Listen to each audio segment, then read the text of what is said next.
अॼु असां जेके न टे मेन जेके आहिनि टॉपिक उन्हनि खे कवर कंदासीं। पहिरियों टॉपिक आहे असांजो वायरल डिज़ीज़िस। जेतिरो बि वायरल डिज़ीज़ आहिनि कुझु न कुझु असां उन्हनि जे इंपॉर्टेंट पॉइंट जेका आहिनि उहे डिस्कस कंदासीं। ऐं उन खां बाद में बैक्टीरियल कॉमन बैक्टीरियल डिज़ीज़िस जेके आहिनि उन्हनि खे असां डिस्कस कंदासीं। देन असां डिस्कस कंदासीं कॉमन प्रोटोज़ोअल डिज़ीज़िस। ठीकु आहे। त डिज़ीज़ जेके थींदियूं आहिनि उन्हनि जा कॉज़ेटिव एजेंट हूंदा आहिनि ऐं उहो कॉज़ेटिव एजेंट या त वायरस थी सघे थो, या त बैक्टीरिया थी सघे थो, या प्रोटोज़ोआन थी सघनि था, या वरी फंगस थी सघनि था। उन्हनि खां अलावा जेके आहिनि केमिकल रीएजेंट्स जे करे, रेडिएशन जे करे, ऑटो इम्यून जेके आहिनि डिज़ीज़ उहे थींदियूं आहिनि। त असां जेके अॼु जे टॉपिक में डिफरेंट जेके आहिनि असांजी बॉडी ऑर्गन सिस्टम सां रिलेटेड जेके आहिनि उहे इन्फेक्शन काज़ करनि थियूं, उहे डिज़ीज़ थियनि थियूं। त असां उन्हनि खे कोशिशि करे जेतिरियूं बि मोस्ट कॉमन आहिनि जिन मां क्वेश्चन अची सघनि था, त अॼु जे असां लेक्चर में उन्हनि खे डिस्कस कंदासीं। त पहिरें पॉइंट में असां वटि आहे वायरल डिज़ीज़िस। वायरल डिज़ीज़िस ते क्वेश्चन पहिरियां बि अची चुका आहिनि। जॾहिं असां पढ़ी वेंदासीं त उनखां पोइ मां तव्हां सां डिस्कस कंदुमि त कहिड़े तरीक़े सां क्वेश्चन अची चुका आहिनि। त हिन में असां जेके आहिनि रेस्पिरेटरी ट्रैक्ट जेके इन्फेक्शन काज़ करनि थियूं वायरल डिज़ीज़ उन्हनि में जेके आहिनि इन्फ्लूएंज़ा आहे, कॉमन कोल्ड आहे, कोविड ते क्वेश्चन थींदा रहिया आहिनि। ऐं जेको आहे रेस्पिरेटरी सेंक्शुअल वायरस आहे, RSV जंहिंखे चइबो आहे, सार्स कोविड जे करे, मिडिल ईस्ट रेस्पिरेटरी सिंड्रोम इहो बि मर्स बि कोविड जो ई रिलेटेड जेको आहे उन ई फैमिलीअ जो वायरस आहे। एडिनो वायरस इन्फेक्शन आहे, उहे कंदासीं। हेपेटाइटिस ते क्वेश्चन मोस्ट ऑफ टाइम ईंदो रहियो आहे। त हेपेटाइटिस जे जेके आहिनि ट्रांसमिशन ते, मोड ऑफ ट्रांसमिशन ते क्वेश्चन थियो आहे। कहिड़ा हेपेटाइटिस आहे जंहिंजी वैक्सीनेशन आहे, कहिड़ी आहे जंहिंजे करे ॿी हेपेटाइटिस थिए थी। त उन हवाले सां हेपेटाइटिस बि हिकिड़ो इम्पोर्टेंट चैप्टर आहे।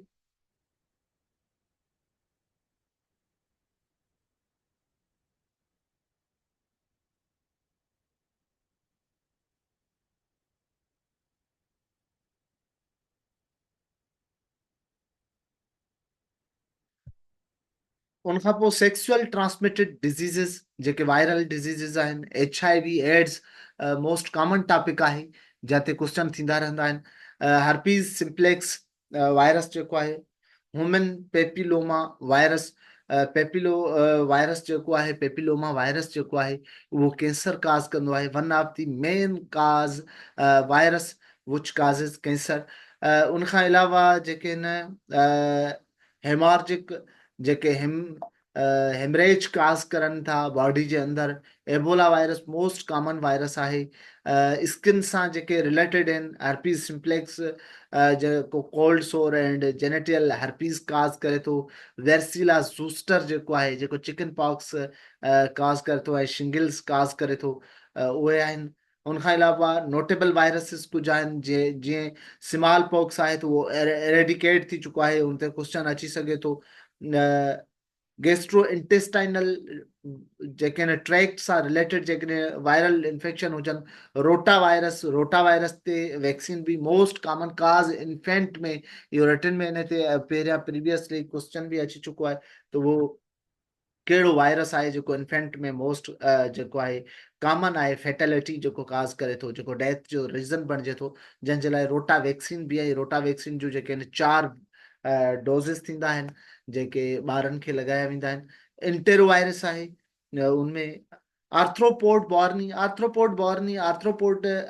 जेके आहिनि हिकिड़ा हिन जा वेक्टर आहिनि जंहिंजे करे जेका आहिनि डिज़ीज़ थिए थी। त इन्हनि खे वेक्टर बॉर्नी डिज़ीज़ बि चई सघूं था, जीअं डेंगी आहे, एडिस इजिप्टी हिन जो जेको आहे वेक्टर आहे, ज़िका जो, चिकनगुनिया जो, येलो फीवर, वेस्ट नील वायरस, जेपनीज़ इंसेफ्लाइटिस, इहे जेके आहिनि वेक्टर बॉर्नी। ईअं त वेक्टर बॉर्नी प्रोटोज़ोअल डिज़ीज़ में जॾहिं असां ईंदा आहियूं त तॾहिं असां मोस्ट कॉमन जेका आहे वेक्टर बॉर्नी डिज़ीज़ असां वटि आहे उहा आहे मलेरिया। त उन्हनि खे असां अलॻि सां डिस्कस कंदासीं। नर्वस सिस्टम खे जेको न्यूरोलॉजिकल वायरस आहिनि जेके नर्वस सिस्टम खे डैमेज करनि था, जीअं रेबीज़ आहे, ईअं क्वेश्चन अची वेंदो आहे त नर्व जेको आहे कहिड़ो वायरस आहे या कहिड़ी डिज़ीज़ आहे जेका नर्वस सिस्टम ते अटैक करे थी, ऐं कहिड़ी डिज़ीज़ आहे जेका वरी सर्कुलेटरी सिस्टम ते, या कहिड़ी जेका आहे वेक्टर बॉर्नी। एक्चुअली रेबीज़ जेको आहे उहो डॉग मां न थींदो आहे, पर डॉग जेको आहे हुनजो वेक्टर हूंदो आहे। त ईअं ई पोलियोमाइलाइटिस आहे, जेको नर्व खे डैमेज करे थो, जंहिंजे करे जेको आहे नर्व डैमेज जे करे पैरालाइज़ेशन थिए थी। इंसेफ्लाइटिस आहे, herpes आहे, मेनिजाइटिस आहे। मेनिजाइटिस जेका आहे बैक्टीरियल बि थींदी आहे, वायरल बि थींदी आहे, जेका आहे वूंड जे करे, ट्रॉमा जे करे बि थींदी आहे। ज़ीका वायरस आहे, मीज़ल्स। त इहे कुझु जेके आहिनि वायरस आहिनि, जेके डिज़ीज़ आहिनि, जेके वायरल डिज़ीज़िस काज़ कनि था डिफरेंट बॉडी सिस्टम में। थोरो असां हिननि जी शॉर्ट जेकॾहिं असां डेफिनेशन्स ॾिसूं या शॉर्ट हिननि जे बारे में असां जेकॾहिं मालूमात ॾिसूं, त उन में सभ खां पहिरियां असां रेस्पिरेटरी वायरस डिज़ीज़ जेके आहिनि उन्हनि खे ॾिसूं था। इन्फ्लुएंज़ा, इन्फ्लुएंज़ा जेको आहे उहो इन्फ्लुएंज़ा वायरस काज़ कंदो आहे। या कंटाजियस रेस्पिरेटरी इलनेस आहे। कंटाजियस कीअं मीन्स हिक खां ॿिए में जेको आहे या डिज़ीज़ ट्रांसमिट थींदी आहे। कंटाजियस वेझो क्लोज़ अचण सां। साॻे क़िस्म जो टाविल जेको माण्हू उहो फ्लू उन सां कयो आहे, कफ़फ जंहिंमें कयो आहे, जेकॾहिं उहो यूज़ कंदो, जेकॾहिं अहिड़ो को यूटेंसिल्स यूज़ कंदो, क्लोज़ उन जी बाइंडिंग में रहंदो, उन एरिया में जिथे अहिड़ो माण्हू जंहिंखे इन्फ्लुएंज़ा फ्लू थियो हुजे उते उहो वेठो हुजे। त इन जा लीडिंग जेके आहिनि काज़ जेको आहे उहो इन्फ्लुएंज़ा वायरस आहे, जंहिंमें फीवर थींदो आहे, बॉडी एक थींदो आहे, कफ थींदी आहे। इन्फ्लुएंज़ा जी वैक्सीन बि अवेलेबल आहे मार्केट में। ईअं कॉमन कोल्ड, हाणे कॉमन कोल्ड ऐं फ्लू में फ़र्क़ु हूंदो आहे। कॉमन कोल्ड जेको आहे उहो काज़ कराईंदो आहे रेहिनो वायरस। तव्हां कॾहिं टर्म ॿुधो हूंदो, what is rhino rhea. Rhino, rhino means nose.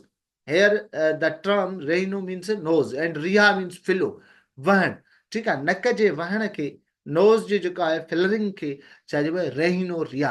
रेहिनाइटिस थींदो आहे, इंफ्लामेशन ऑफ नोज़। ठीकु आहे। त कॉमन कोल्ड जेको आहे रेहिनो रिया। ऐं कुझु कोरोना वायरस जी जेके कुझु फैमिलीज़ जा वायरस आहिनि उहे कोविड-19 जीअं डेंजरस आहे उहे डेंजरस न आहिनि। त उनजी इलाही डिघी लिस्ट आहे कोरोना वायरस जी, जंहिंमें जेका आहे मर्स बि अचे पियो, सार्स बि अचे थो, ॿिया बि अचनि था, उहे अची था वञनि। ऐं इन जे करे जेको आहे कॉमन कोल्ड हिकिड़ो त असांखे हिन जो काज़ेटिव एजेंट सिम्टम, माइल्ड सिम्टम जेके आहिनि, रनी नोज़ थींदो आहे, स्नीज़िंग। हाणे जेकॾहिं फ्लू थींदो, इन्फ्लुएंज़ा थींदो त हुन में स्नीज़िंग घटि थींदी आहे। फ्लू थींदो, नोज़ जेको आहे उहो जेको आहे फ्लो थींदो, पर हुन में कफ थींदी, बॉडी एक थींदो, फीवर थींदो। पर कॉमन कोल्ड में कॉमनली स्नीज़िंग जेका आहे वधीक थींदी आहे, सोर थ्रोट थींदो आहे। नोज़ जेको आहे एज़ कंपेयर टू इन्फ्लुएंज़ा वधीक रनी थींदो आहे। कोविड-19 जंहिंखे सार्स चऊं था, ऐं इनखे नेविल कोरोना वायरस काज़ बणिजे थो। इन जो सार्स जेको उन वक़्तु एक्यूट जेको आहे रेस्पिरेटरी ट्रैक्ट इलनेस थिए पई। त उन में मोस्टली जेको आहे उहे माइल्ड टू जेके आहिनि सीवियर उन में थींदो आहे। कोल्ड लाइक इफेक्ट थींदा, सीवियर नमूनिया थींदी, जेका आहे टेस्ट लेस थींदो, माण्हू स्मेल लेस थींदी, स्मेल उनखे जेका आहे उहा न ईंदी, टेस्ट जेका आहे न ईंदी। त इहे हिन जूं कॉमन। इन खां अलावा पोइ इहो सीवियर थींदो त इहो सीवियर काज़ कंदो नमूनिया जो। नमूनिया खे असां सेपरेटली बि डिस्कस कंदासीं। त बैक्टीरियल नमूनिया थिए थी, वायरल नमूनिया थिए थी, एस्पायरेटिक नमूनिया थिए थी। जेकॾहिं का माण्हू खे एस्पायरेशन थी वञे, का शइ उहा पीअण जे दौरान, खाइण जे दौरान उहा रेस्पिरेटरी ट्रैक्ट में हली वञे त उनखे एस्पायरेटिक नमूनिया थींदी। सिम्टम जेके आहिनि रिलेटिवली नमूनिया जा सभिनी जा तक़रीबन सेम हूंदा आहिनि। त respiratory sexual virus infection common इहो इन्फेंट में थींदो आहे। एल्डर में जेको आहे लेस थींदो आहे, घटि थींदो आहे। ठीकु आहे। एडल्ट में थी सघे थो, इन्फेंट में, पर एल्डर जेके आहिनि उन्हनि में घटि थींदो आहे। कॉमन कोल्ड लाइक जेके आहिनि सिम्टम हिननि जा बि थींदा आहिनि, but can lead to serious lung infection. पोइ लंग्स जा मुख़्तलिफ़ जेके आहिनि, जीअं नमूनिया आहे, एटिलेक्टियासिस आहे, या जेको आहे नेज़ल ब्रोंकल कंजस्शन आहे, त उहे जेके आहिनि इहो लीड करे सघे थो इन जी जेकॾहिं सीवियरिटी कॉम्प्लिकेशन में वञे त। Severe acute respiratory syndrome, SARS जंहिंखे कोविड जे करे जंहिंखे चऊं पिया, त उहे कोविड जा असां कुझु सिम्टम जेके आहिनि उहे डिस्कस कयासीं। उन खां प्रिवेंशन कीअं कजे, इहे सभु शयूं तव्हां जूं स्टडी थियल आहिनि। त इन करे मां सिर्फ़ु ओवरव्यू तव्हांखे ॾियां थो त शयूं तव्हांखे रिमाइंड थियनि, रिव्यू थियनि। Middle east respiratory syndrome Covid खां पहिरियां जेको आहे वायरस 1960 में जेको वधीक स्प्रेड थियो हुयो कोविड कोरोना वायरस, उहो हुयो मर्स। ऐं मर्स जेके न डिज़र्टी एरिया वारे इलाइक़नि में थिए पियो, जीअं सऊदी अरबिया में थी वियो, अफ्रीका जे कुझु इलाइक़नि में थी वियो, उन डिज़र्ट एरिया में मोस्ट कॉमनली जेको फर्स्टली इन जो इम्पैक्ट थियो हुयो उहो जेके न एनिमल्स ते थियो हुयो, जेके हायर वर्टिब्रेट एनिमल आहिनि, जंहिंमें इवन दो कैमिल जेके आहिनि, ऊठ जेके आहिनि, उहे बि इन्वॉल्व थिया देन फिर पोइ माण्हुनि में बि उहो जेको आहे स्प्रेड थियो, ऐं बाद में बि हिन जा जेके आहिनि उहे वेव्स थींदियूं रहियूं। त सेम कोविड वांगुरु शॉर्टनेस ऑफ ब्रीथ थींदी, जेको आहे कफ थींदो, फीवर थींदी, इम्यूनो कंप्रोमाइज़ थींदो पेशेंट, देन सिवियरिटी ॾांहुं वेंदो त नमूनिया काज़ थी वेंदी हुन में। ठीकु आहे। उनखां अलावा Adreno virus infection, Adreno virus infection जा बि नमूनिया वांगुरु ई जेके आहिनि सिम्टम थींदा आहिनि, ऐं इहा मोस्टली जेका आहे स्पेशली चिल्ड्रेन में थींदी आहे। ऐं चिल्ड्रेन उहे कहिड़ा चिल्ड्रेन जिन में इम्यूनो कंप्रोमाइज़्ड हुजे। हाणे कुझु अहिड़ा ॿार थींदा जिन में मल न्यूट्रिशन आहे ऑलरेडी, फॉर एग्ज़ाम्पल, हाणे मल न्यूट्रिशन वारो ॿारु जेको हूंदो उहो इम्यूनो कंप्रोमाइज़्ड हूंदो, ज़ाहिर आहे हुनजी इम्यूनिटी जेका आहे उहा वीक हूंदी। इम्यूनिटी वीक हूंदी त अहिड़े ॿारनि खे मोस्ट कॉमन जेके आहिनि वायरल इन्फेक्शन जेके आहिनि उहे तक़रीबन थींदा रहंदा आहिनि। भई ही बि एडिनो वायरस बि अहिड़े ॿारनि में वधीक जेको आहे सो थींदो आहे।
इन खां पोइ जेकॾहिं असां ॾिसूं लिवर जे हवाले सां त हेपेटाइटिस,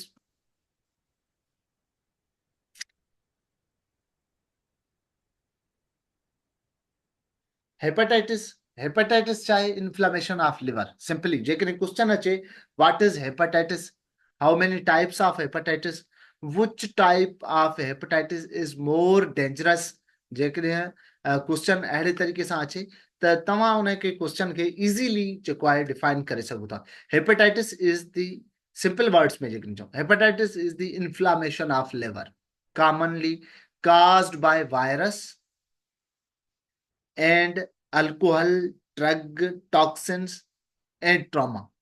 ठीकु आहे, ट्रामा जे करे बि हेपेटाइटिस थिए थो। सिंपली हेपेटाइटिस लिवर जी इंफ्लामेशन आहे। पोइ उहा लिवर जी इंफ्लामेशन जेका आहे उहा छाजे करे आहे, उनजो काज़ छा आहे, उन ॾे पोइ वेंदासीं। त सभ खां पहिरियां हेपेटाइटिस जेका आहे उहा लिवर जी इंफ्लामेशन आहे। उहा छाजे करे थी आहे? आइदर उहे जेके वायरस जूं इहे 6 जेके आहिनि कॉमन, 5 जेके कॉमन कैटेगरीज़ आहिनि, टाइप्स आहिनि, उन्हनि जे करे थिए थो, जीनोटाइप जेके आहिनि, या वरी जेको आहे उहो को माण्हू अल्कोहल, टॉक्सिन्स या कुझु जेके आहिनि ड्रग्स आहिनि, फॉर एग्ज़ाम्पल को माण्हू ट्यूबरक्लोसिस जो ड्रग लॉन्ग टर्म ताईं, लॉन्ग टाइम ताईं उहो यूज़ करे थो, त उन्हनि में बि जेका आहे हेपेटाइटिस काज़ थी सघे थो। मैं मारूंगी, चुप कर, मैं पढ़ रही है यार प्लीज।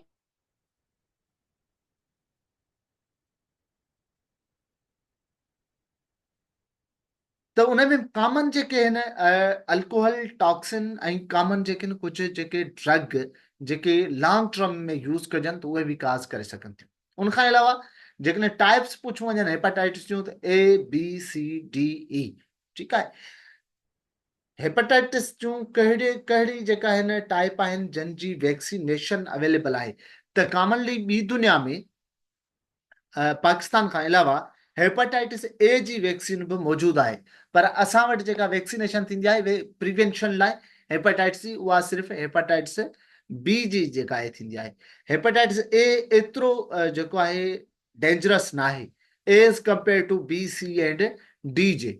हेपेटाइटिस A छा मां ट्रांसमिट थींदो आहे?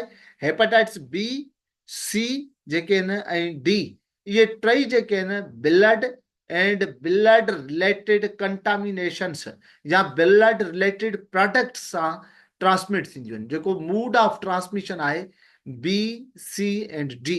हाणे डी कॾहिं थींदी हेपेटाइटिस, जेकॾहिं सवाल पुछो वञे त छा डायरेक्टली हेपेटाइटिस बी थी सघे थी का बि माण्हू खे, त जॾहिं इन्फेक्शन प्रेज़ेंट हूंदो, को बि माण्हू हेपेटाइटिस बी में इन्वॉल्व आहे, उनखे हेपेटाइटिस बी ऑलरेडी आहे, त उनखे हेपेटाइटिस डी थी सघे थी।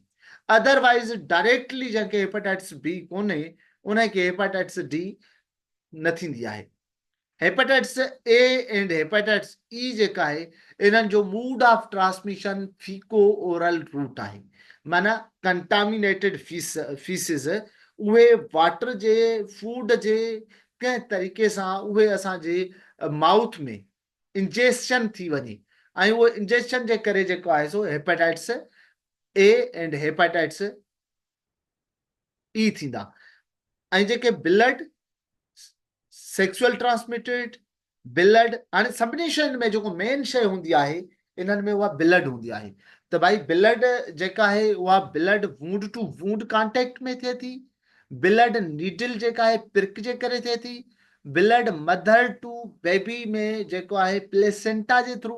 हाणे प्लेसेंटा जे थ्रू हेपेटाइटिस सी जा जेके आहिनि उहे केसिस एतिरा न मिलंदा आहिनि। जेकॾहिं मोस्ट एग्जैक्टली पुछो वञे त कहिड़ी हेपेटाइटिस जी टाइप आहे जेका मदर टू चाइल्ड या मदर टू बेबी में ट्रांसमिट थी सघे थी, त उहा जेका मदर टू बेबी में ट्रांसमिट थींदी उहा हेपेटाइटिस बी आहे। ठीकु आहे, हेपेटाइटिस सी हेपेटाइटिस डी बि ब्लड प्रोडक्ट जे थ्रू ट्रांसमिट थींदियूं आहिनि, पर इहे डायरेक्टली बेबीअ में ट्रांसमिट थियण जा एतिरा चांस, डी जा त चांस ई कोन्हनि। सी में बि समटाइम थींदो आहे जॾहिं को इंस्ट्रूमेंट जेको आहे मदर वारो कट जे दौरान या को उहो ऑलरेडी कंटामिनेटेड हुजे ऐं उहो प्लेसेंटा में ट्रांसमिट थिए त मेडिकल इक्विपमेंट जेको आहे त थिए थी।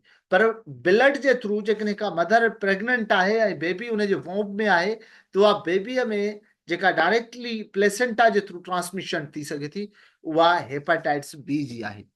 ऐं जेका वैक्सीन अवेलेबल आहे पाकिस्तान में उहा छाजी आहे, हेपेटाइटिस बी जी आहे। जेकॾहिं इन्हनि मां के क्वेश्चन पुछा वञनि त जेका आहे एंटीवायरल थेरापी मेन ट्रीटमेंट आहे।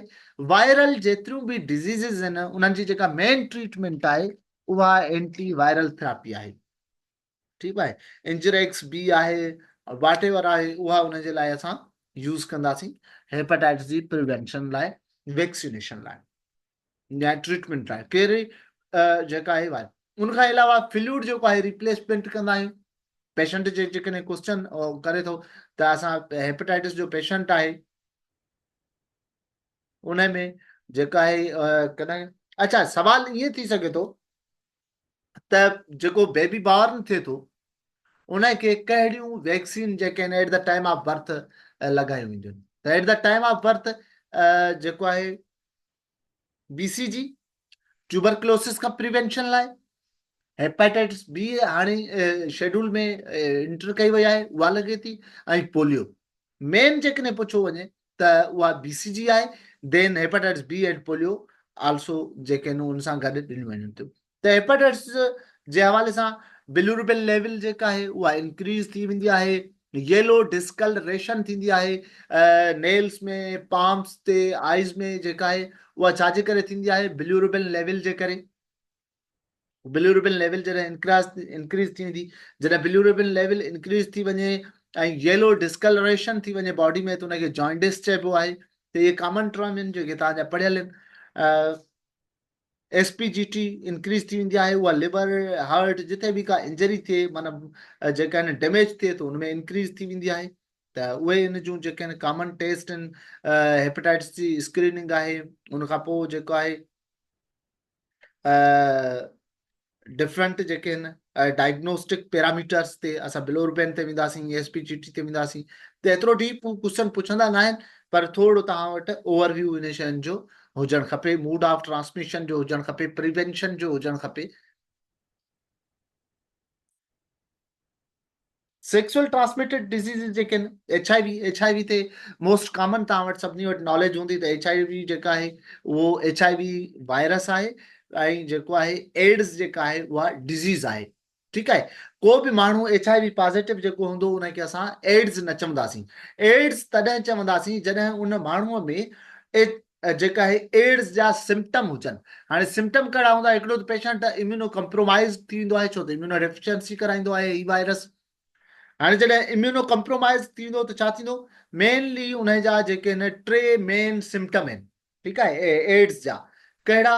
हिकिड़ो परसिस्टेंस कफ, महीनो या उन खां बि वधीक परसिस्टेंट उहा कफ उन पेशेंट खे छॾींदी कोन। उन खां अलावा जेके आहिनि डायरिया, लूज़ वाटरी मोशन, जेके आहिनि डायरिया हूंदो उनखे पेशेंट खे, ऐं उहो महीने ताईं या मोर देन 1 मंथ पेशेंट खे रहंदो परसिस्टेंट। ऐं फीवर, कंहिं बि माण्हूअ खे फीवर जेको आहे persistence month or more than 1 month उहो रहंदो, त उनखे जेको आहे असां कंसीडर कंदासीं त HIV पॉज़िटिव हुयो, हाणे इनखे एड्स थी वई आहे। एड्स जंहिंखे थी वञे त मोर देन 2 ईयर ताईं उहो सर्वाइव करे थो, 6 ईयर ताईं बि समटाइम करे थो। पर HIV सां गॾु हू लॉन्ग टर्म लाइफ पंहिंजी हेल्दी गुज़ारे सघे थो, जेकॾहिं उनखे HIV खे हू जेका आहे कंट्रोल रखे, पंहिंजी सिहत बहितर रखे, के बि जेके न उनजी प्रॉपर मेडिसिन वठे, उहो थी सघे। ठीकु आहे। ॿियो जेके HIV जेको इम्यूनो डेफिशिएंसी वायरस आहे, उहो जेको डैमेज कंदो आहे, उहो CD4 सेल खे कंदो आहे। CD4 छा आहिनि? टी लिम्फोसाइट जा हेल्पर टी सेल आहिनि। हेल्पर टी जा जेके न उहे टाइप आहे CD4। त उनखे एतिरो डीप क्वेश्चन हूंदो न आहे, जेकॾहिं हुजे त प्रिवेंट असां कीअं करे सघूं था? HIV जा केसिस जेके आहिनि उहे वधीक थींदा था वञनि, डे बाय डे उहे इंक्रीज़ थियनि पिया, त उन्हनि खे असां कंट्रोल कीअं कयूं?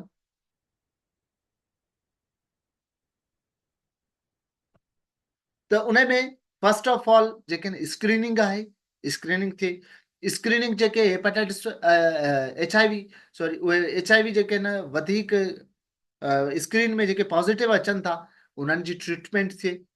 जेके HIV वारा आहिनि उन्हनि खे प्रिवेंटिव मयर जेके आहिनि अप्लाई करणु खपनि। जेके नीडल आहे उहा रीयूज़ न थियनि, न जेको बार बार नाइफ आहे उहो रीयूज़ न थिए, डिस्पोजेबल यूज़ थियनि। ठीकु आहे। जेके ब्लड आहिनि, जेके लेबोरेटरीज़ आहिनि, उन्हनि ते प्रॉपर स्क्रीनिंग हुजे। हॉस्पिटल साइड जेके आहिनि सेफ्टी मयर, हॉस्पिटल वेस्ट जेको आहे उहो प्रॉपरली इंसिनरेट करे डीकम्पोज कयो वञे। त इहे जेकॾहिं हिन जा मयर पुछा वञनि त उन जा मयर जेके आहिनि उहे इन तरीक़े सां तव्हां डिफाइन करे सघो था। Herpes simplex virus genital herpes थींदी आहे, उहे जेनेटेलिया ते सोर थींदा आहिनि। Rectal and genitalia area, buttocks ते ऐं थाइस ते उहे सोर थींदा आहिनि। हर्पीज़ जेको आहे वायरस आहे। हिकिड़ो आहे हर्पीज़ ज़ूस्टर, ॿियो आहे हर्पीज़ सिम्प्लेक्स। ठीकु आहे। हर्पीज़ जेको आहे सिम्प्लेक्स जेको आहे उहो सेक्सुअली ट्रांसमिटेड STD वायरस आहे। ऐं जेको हर्पीज़ ज़ूस्टर आहे उहो स्किन डिजीज़िस काज़ कंदो आहे। असां उन ते डिस्कस कयूं था। ह्यूमन पेपिलोमा वायरस, मां तव्हांखे जेको आहे इंट्रो में शुरू में वायरस में डिजीज़िस में तव्हांखे ॿुधायो त ही जेको आहे वाहिद वायरस आहे जेको मोस्ट कॉमनली कैंसर काज़ कंदो आहे। ऐं सर्वाइकल कैंसर इन फीमेल जेको आहे उहो ह्यूमन पेपिलोमा वायरस जे करे, अगरि वायरल आहे त उनजे करे हूंदो। न्यूरोलॉजिकल डिजीज़िस में रेबीज़ छा कंदो आहे? रेबीज़ जो जेको आहे डॉग बाइट जे करे हिन खे असां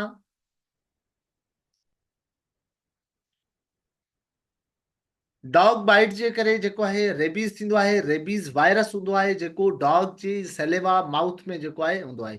जॾहिं उहो बाइट कंदो आहे त हाइड्रोफोबिया जेको आहे उहो रेबीज़ जे करे थींदो आहे। ऐं फोटोफोबिया जेको आहे टेटनस टॉक्साइड जे करे थींदो आहे।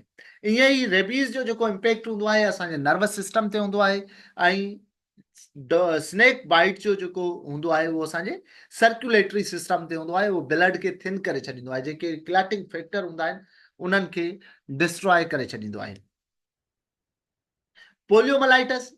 पोलियोमलाइटस में पैरालाइज़ेशन थींदी आहे। हाणे पोलियोमलाइटस जेको आहे उहो फीको ओरल रूट जे जेकॾहिं पुछो वञे त पोलियो जो जेको रूट ऑफ ट्रांसमिशन आहे उहो छा आहे? जेको इन्फेक्टेड बेबी आहे, जेको इन्फेक्टेड ॿार आहे, जेको उहो जेकॾहिं उन जे फीसिस जे थ्रू वरी वो पाणी में मिली वयूं, या उन जा हैंड वॉश न हुया, उन का गिलास खे कंहिं शइ खे लॻाया, त या वरी उन जा जेके कपिड़ा वग़ैरह धोइजनि था उन्हनि में कंहिं बि तरीक़े सां उहो वरी जेको आहे उहो कंहिं ॿिए ॿार जे ओरल रूट में खाइण जे ज़रिए उन जे अंदरि वायरस उहो हलियो वियो, त उन ॿार खे बि। हाणे पोलियोमाइलाइटिस जेको आहे उन में जस्ट 5% जेको आहे पैरालाइज़ेशन थींदियूं आहिनि। 95% अनडायग्नोस्ड पोलियोमाइलाइटिस आहे। 95%।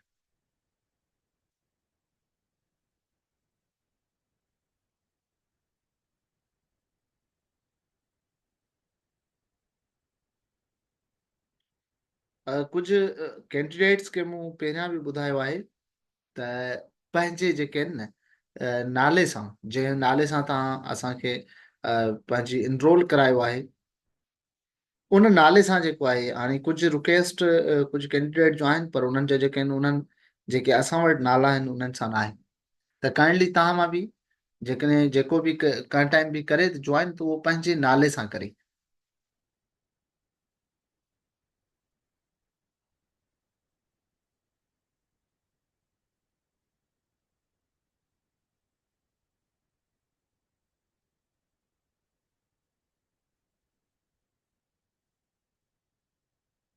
हाणे मां तव्हांखे ॿुधायां त पोलियो जेका आहे, पोलियो में 5% पैरालाइसिस थींदी आहे, 95% जेके आहिनि उहे जेके आहिनि असिम्टमेटिक हूंदा आहिनि, उन्हनि जा सिम्टम ख़बर न हूंदी आहे। वैक्सीनेशन आहे पोलियो जो, जेके आहिनि ड्रॉप आहिनि उन्हनि जे थ्रू, ठीकु आहे। सिंपल न ते तव्हां हिन जी रोकथाम जे बारे में तव्हां पंहिंजे आइडियाज़ में ॿुधाए सघो था। Encephalitis, inflammation of brain, virus जेको आहे उहो हार्पीज़ वायरस आहे। वेस्ट नाइल वायरस जेको नील जे रिवर जे किनारे ते थिए थो, त उन जे जेको आहे उन करे उनखे इहो नालो ॾिनो वियो आहे त उहे इंसेफ्लाइटिस। मुख़्तलिफ़ बैक्टीरियल इन्फेक्शन हूंदा आहिनि, ट्रामा आहे उहो काज़ करे सघे थो encephalitis. Meningitis, inflammation of meningeal membrane which covers the brain। Meningococcal जेको आहे बैक्टीरिया आहे उहो बि काज़ कंदो आहे, ऐं वायरस जेके आहिनि उहे बि काज़ कंदा आहिनि। ज़ीका वायरस मॉस्किटो बारनी आहे। हाणे ज़ीका वायरस जेको आहे उहो एडीज़ इजिप्टी, हिन जो वेक्टर जेकॾहिं पुछो वञे त एडीज़ इजिप्टी जेको डेंगी जो लाइ आहे, उहो ई साॻियो ई जेको आहे वेक्टर मॉस्किटो उहो कैरी कंदो आहे इनखे वायरस खे। इहो मोस्टली अगरि का प्रेग्नेंट मदर आहे, जेकॾहिं ज़िका सां का डायग्नोस थिए थी मदर ऐं उनखे जेका आहे प्रेग्नेंट आहे, त उनजो जेको बेबी आहे मोस्टली उनजो जेको बेबी हूंदो उहो बर्थ डिफेक्ट सां पैदा थींदो। मीज़ल जेको आहे रुब्यूला वायरस जेको आहे काज़ कंदो आहे, जंहिंमें rashes, fever lead to encephalitis. Complication में जेकॾहिं पेशेंट वेंदो आहे त उन में थी सघनि था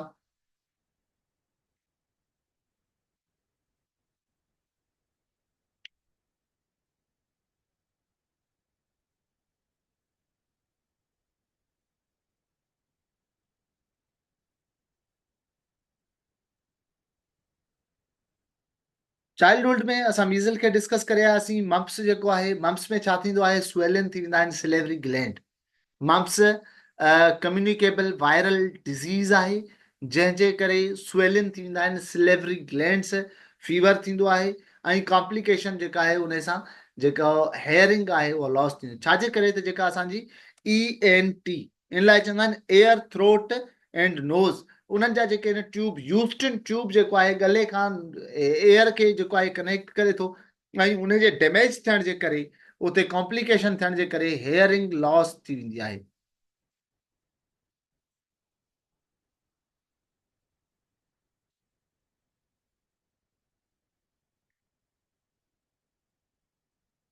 चिकन पॉक्स वेर्सिला ज़ूस्टर वायरस काज़ कंदो आहे, ऐं इनमें इची ब्लस्टर थींदा आहिनि, जेके आहिनि फलूआ थींदा, पाणी सां उहे भरियल हूंदा, उहे फाटी पवंदा आहिनि, उते जेको आहे उहो हिकिड़ो स्केयर ठही वेंदो आहे, उहो ड्राई स्केयर जंहिंखे चवंदा आहियूं। फीवर थींदो, ऐं सम टाइम जेको आहे शिंगल्स इन एडल्टहुड में जेका जेकॾहिं थिए चिकन पॉक्स त उनखे शिंगल्स चइबो आहे। सेम वेर्सिला ज़ूस्टर जेको आहे काज़ कंदो आहे।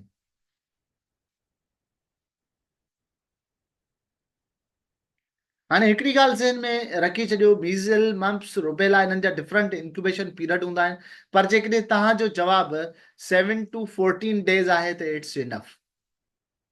छो त हू इन्हनि शयुनि खे जेके बिल्कुलु पिन पॉइंट हूंदियूं आहिनि, इंटरव्यूअर इन शइ ॾे एतिरो न वेंदो आहे। जॾहिं मां तव्हां सां प्रीवियस इंटरव्यू जेके आहिनि अॻे क्लासिस में शेयर कंदमि त तव्हां सम्झी वेंदव त कहिड़े क़िस्म जा सवाल, ही सवाल बि उन्हनि सां किथे न किथे रिलेटेड हूंदा जेके पाण डिस्कस कयूं पिया। गेस्ट्रोइंटेस्टाइनल में जेको आहे रोटा वायरस जेको इन्फेंट ऐं यंग चिल्ड्रेन आहिनि उन्हनि में डेथ जो रीज़न बणिजे थो, ऐं उनजी रोटा वैक्सीन आहे जंहिंजे 4 जेके आहिनि उहे डोज़ लॻंदा आहिनि, ऐं जेका इन्फेंट में फैटिलिटी थींदी आहे रोटा जे करे वधीक थींदी आहे गेस्ट्रोइंटेस्टाइनल ट्रैक्ट में जेकॾहिं थियनि त। अदरवाइज़ जेका टापेस्ट जेका फैटिलिटी आहे इन्फेंट में उहा नमूनिया जे करे आहे। इंटेरो वायरस, इंटेरो इंटेस्टाइनल जेके वायरस आहिनि कुझु जेके गैस्ट्रो एंट्राइटिस जेके काज़ कंदा आहिनि।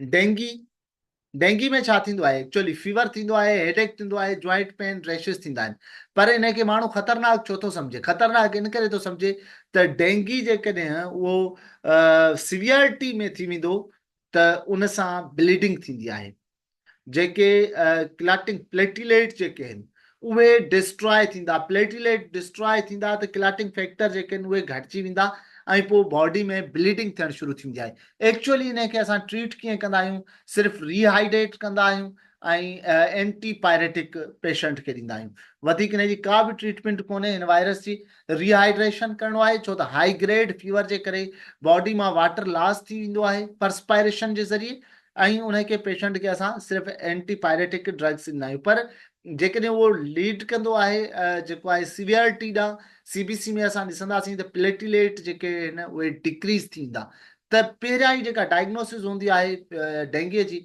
उन में पहिरियां ॾिठो ई प्लेटिलेट खे हूंदो आहे, छाजे करे त उहे डैमेज थींदा आहिनि। ज़ीका वायरस खे पाण डिस्कस कयोसीं।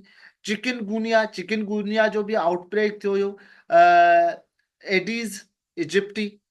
ज़ीका वायरस जो जेको वेक्टर आहे, डेंगीअ जो, चिकनगुनिया जो वेक्टर जेको आहे उहो सेम, येलो फीवर जो उहो सेम आहे, एडीज़ इजिप्टी। एडीज़ इजिप्टी जेको आहे उहो मॉस्किटो जो नालो आहे, ऐं इजिप्ट में इनखे ॾिठो वियो हुयो फर्स्ट टाइम, इन करे इन जो नालो रखियो वियो एडीज़ इजिप्टी। ट्रांसमिट कंदो आहे वायरल डिज़ीज़, जीअं डेंगी आहे त डेंगी वायरस जो नालो आहे, उन करे इन ते नालो रखियो वियो डेंगी फीवर। त इन जो जेको पॉज़िटिव एजेंट आहे उहो एडीज़ इजिप्टी आहे। ऐं जेकॾहिं तव्हां खां पुछो वञे ऐं पोयां जेके इंटरव्यूज़ में इहो पुछो वियो त how many variant of dengue, त वेरिएंट चवे, सीरो टाइप चवे, या वरी जेका आहे जस्ट टाइप्स चवे, that are the same things. हू तव्हां खां इंटरव्यूअर साॻी ॻाल्हि पुछे पियो, ऐं उहा साॻी ॻाल्हि छा आहे त उन जूं टाइप, त डेंगीअ जूं type 4, dinghy type 1, type 2, type 3, DV1, dinghy virus 1, dinghy virus 2, dinghy virus 3। का बि माण्हूअ खे लाइफ में डेंगी घणा दफ़ा थी सघे थो, का बि माण्हू खे लाइफ में डेंगी 4 दफ़ा थी सघे थो, छो त पहिरियों दफ़ो जेको वायरस थींदो उनखे ॿियो दफ़ो उहो वायरस उनजो न थींदो, छाजे करे उनजी बॉडी में जेको आहे उनजी इम्यूनिटी ठही वेंदी। इन करे डेंगी कंहिं बि माण्हू खे जेकॾहिं सवाल पुछो वञे त तव्हां डेंगी फीवर कंहिं बि माण्हू खे लाइफ में केतिरा दफ़ा थी सघे थो, त उहो जस्ट 4 टाइप, छो त उनजे सीरो टाइप जेके आहिनि उहे 4 आहिनि। हेमार्जिक फीवर, एबोला वायरस उन में मोस्ट कॉमन आहे। क्लास जो जेको ही 40 मिनट जो आहे सेशन उहो ख़तमु थिए पियो। जेकॾहिं तव्हां असांजो जेको डिस्कशन जो जेकॾहिं रखणु चाहियो, या वरी तव्हांखे जेकॾहिं टाइम घटि हुजे तव्हां हिनखे स्टडी करणु चाहियो त तॾहिं बि सिर्फ़ु हिनखे पढ़िजो, बाक़ी ग्रुप में के क्वेश्चन हुजनि त डिस्कशन करे सघजनि था। ठीकु आहे। हर्पीज़ ते पाण ॻाल्हायासीं, हर्पीज़ ज़ूस्टर ऐं सिम्प्लेक्स ते ॻाल्हायोसीं, पेपिलोमा जी ॻाल्हि कईसीं। स्मॉल पॉक्स, जेकॾहिं पुछो वञे त EPI जे शेड्यूल मां स्मॉल पॉक्स खे छो कढियो वियो आहे, त स्मॉल पॉक्स जेको आहे हींअर उहा एरेडिकेट थी चुकी आहे। 1980 में WHO इनखे eradicate, world free small pox जेको आहे डिक्लेयर कयो हुयो। कॉमन बैक्टीरियल डिजीज़िस में ट्यूबरक्लोसिस, नमूनिया, मेनिजाइटिस, गोनोरिया, क्लाइमेडिया ऐं सेल्मोनेला टाइफाइड जेको आहे इहे कॉमन आहिनि। इन्हनि खे थोरो स्टडी तव्हांखे डीपली करिणो आहे।